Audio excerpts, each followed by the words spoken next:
Hello বন্ধুরা, welcome to only sports. তো এই ভিডিওতে আবারও আইএসএল নিয়ে কথা হলো। তো আইএসএলে 15ই ফেব্রুয়ারি সন্ধ্যে 7:30 থেকে কেরালা ব্লাস্টার্স এফসি ভার্সেস মোহনবাগানের মধ্যে যে ম্যাচটা হতে চলেছে, তো সেই ম্যাচটা নিয়ে কিছুটা আলোচনা করব।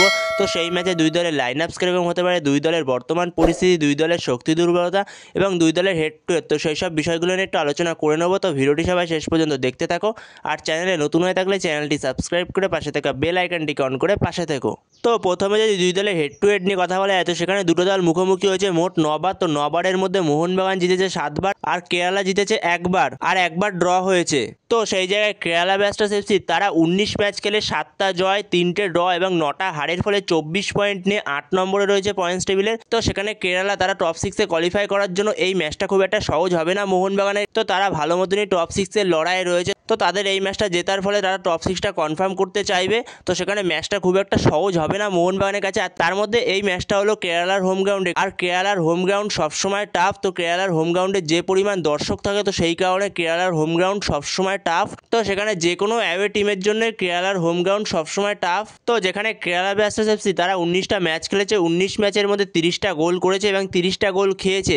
তো সেখানে কেরালার অ্যাটাক খুবই শক্তিশালী। তো যেখানে কেরালার অ্যাটাকে অ্যাড্রিয়ান লুনা, নোয়া সাদুই এবং জেসুস জেমনিজের মতো প্লেয়াররা রয়েছে। তো সেখানে কেরালার অ্যাটাক যে কতটা শক্তিশালী, তো সেটা বোঝাই যাচ্ছে। তো সেখানে গোল স্কোরিং রেকর্ডও ভালো, কেরালার 19 ম্যাচে 30টা গোল করেছে। কিন্তু কেরালার ডিফেন্সটা সেক্ষেত্রে খুবই দুর্বল, যেখানে কেরালা 19 ম্যাচে 30টা গোল খেয়ে গেছে। তো সেখানে কেরালা যে কটা গোল করেছে, তো সে কটা গোল খেয়ে গেছে। তো সেক্ষেত্রে কেরালার অ্যাটাক যতটা না শক্তিশালী, তো সেক্ষেত্রে কেরালার ডিফেন্সটা দুর্বল। তো সেখানে কেরালার ডিফেন্সে অনেকটাই সমস্যা রয়েছে। তো সেখানে কেরালার ডিফেন্সটা ঠিক করতে হবে যদি কেরালাকে টপ 6-এ কোয়ালিফাই করতে হয়। তো সেই জায়গায় কেরালার ডিফেন্সে প্রবলেম রয়েছে অনেকটাই। তো সেখানে কেরালার মাঝমাঠটা দেখে মনে হবে না যে দুর্বল, তো সেক্ষেত্রে কেরালার মাঝমাঠও দুর্বলতা রয়েছে। তো সেই জায়গায় কেরালা বর্তমান সময় টপ 6-এ কোয়ালিফাই করার জন্য লড়াই করছে। তো এরপরে যদি মোহনবাগানকে নিয়ে কথা বলা যায়, তো মোহনবাগান বর্তমান সময় 20টা ম্যাচ খেলেছে। তো 20 ম্যাচের মধ্যে 14টা জয় পেয়েছে, 4টে ড্র করেছে এবং 2টো হেরেছে। তো সেখানে মোহনবাগানের বর্তমান সময়ে পয়েন্ট হলো 46। তো তারা 1 নম্বরে রয়েছে। তো সেখানে মোহনবাগানের কাছে সুবর্ণ সুযোগ, মোহনবাগান 90% লিগ শিল্ড পেয়ে গেছে। তো সেখানে শুধু 10% মতো মোহনবাগানের কাছে আর পড়ে রয়েছে। তো সেখানে 10%টা কমপ্লিট করলে মোহনবাগান পুরোপুরি লিগ শিল্ড পেয়ে যাবে প্রায় 2টো ম্যাচ আগেই। তো সেখানে মোহনবাগান সমর্থকদের কাছে আজকে যে ম্যাচটা রয়েছে Mumbai city FC versus FC Goa, তো সেই ম্যাচটার ফলাফলের ওপর অনেক কিছুই নির্ভর করছে। তো সেই জায়গায় যদি এই ম্যাচটা এফসি গোয়া হেরে যায়, তাহলে এফসি গোয়া ম্যাক্সিমাম পৌঁছাতে পারবে 48 পয়েন্ট অবধি। তো সেই জায়গায় যদি মোহনবাগান এই কেরালা ম্যাচটা জিতে যায়, তাহলে মোহনবাগান এমনি 49 পয়েন্টে পৌঁছে যাবে। তাহলে মোহনবাগান 3টে ম্যাচ বাকি থাকতেই বলতে গেলে লিগ শিল্ড কনফার্ম করে ফেলবে। তো সেই জায়গায় তাও হয়তো উড়িষ্যা ম্যাচ অবধি টেনে নিয়ে যাবে পুরোপুরি কনফার্ম করার জন্য, মানে অফিসিয়ালি কনফার্ম করার জন্য। তো সেই জায়গায় যদি এই ম্যাচটা যদি এফসি গোয়া হেরে যায় মুম্বাই সিটি এফসির সঙ্গে, তো সেই জায়গায় মোহনবাগান তখন কেরালা ম্যাচ জিতলেই মোহনবাগান চ্যাম্পিয়ন হয়ে যাবে। তো সেখানে যদি ড্র করে, তাও মোহনবাগান প্রায় চ্যাম্পিয়ন হয়ে যাবে। মোহনবাগান এই ম্যাচটা জিতলে আর পরের দিনের যে উড়িষ্যা ম্যাচ রয়েছে সেই ম্যাচটা যদি ড্রও করে মোহনবাগান, তারপরও চ্যাম্পিয়ন হয়ে যাবে মোহনবাগান 50 পয়েন্টে গিয়ে। তো সেখানে দেখা যাক, মোহনবাগানের কাছে সুবর্ণ সুযোগ। তো সেখানে যদি এফসি গোয়া এই ম্যাচটা জিতে যায়, তাহলে মোহনবাগানকে পরপর 2টো ম্যাচ জিততে হবে। তো সেখানে দেখা যাক কি হয়। তো যেখানে মোহনবাগান এই বছর অনেক রেকর্ড করছে, আগে থেকেই হয়তো লিগ শিল্ড পেয়ে যাবে 2টো ম্যাচ বাকি থাকতে। এবং মোহনবাগান সবথেকে বেশি গোল করেছে এই মরশুমে, সবথেকে কম গোল খেয়েছে। এবং তার পাশাপাশি মোহনবাগান পরপর 5 মরশুম ধরে আইএসএল প্লে অফসে কোয়ালিফাই করছে। তো সেটাও একটা রেকর্ড মোহনবাগানের কাছে, বড় একটা রেকর্ড মোহনবাগানের জন্য এই রেকর্ডটা। এছাড়া মোহনবাগান গোল করেছে 39টার, গোল খেয়েছে 14টা। তো সেখানে মোহনবাগানের ডিফেন্স তো এই মরশুমে পুরো আনস্টপেবল, যেখানে 20 ম্যাচে 14টা গোল খেয়েছে মোহনবাগান, যেখানে 12টা ক্লিন শিট রেখেছে মোহনবাগান তার মধ্যে। তো সেখানে মোহনবাগানের ডিফেন্স কতটা আনস্টপেবল, তো সেটা বোঝাই যাচ্ছে মোহনবাগানের ডিফেন্স দেখে। তো সেখানে যখন বেঙ্গালুরু ম্যাচটা 3-0-তে হেরে গেল মোহনবাগান, তো তারপর থেকে মোহনবাগান পুরো আনস্টপেবল মোহনবাগানের ডিফেন্স।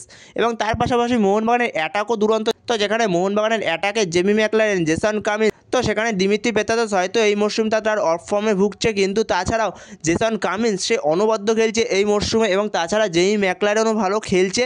এছাড়া গ্রেগ স্টুয়ার্ট রয়েছে, কিন্তু গ্রেগ স্টুয়ার্ট সে এই ম্যাচের জন্য অ্যাভেলেবেল থাকবে না, কারণ তার 4টে ইয়েলো কার্ড হয়ে গেছে। তো সেই কারণে সে এই ম্যাচটার জন্য সাসপেন্ড থাকবে। তো যেখানে মোহনবাগানের আরও দুটো গুরুত্বপূর্ণ প্লেয়ার এই ম্যাচে ফিরছে, যেখানে মাঝ মাঠে আপুয়া ফিরছে এবং ডিফেন্সে টম অ্যাললেট ফিরছে এই ম্যাচে।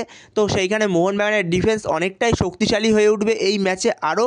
তো সেখানে মোহনবাগানের ডিফেন্স আগের দিনও যথেষ্ট শক্তিশালী লেগে যায়, যেখানে দিব্যেন্দু বিশ্বাস অনবদ্য পারফরমেন্স করছে দুটো ম্যাচ ধরে। তো সেখানে দিব্যেন্দু বিশ্বাস তো অনবদ্য।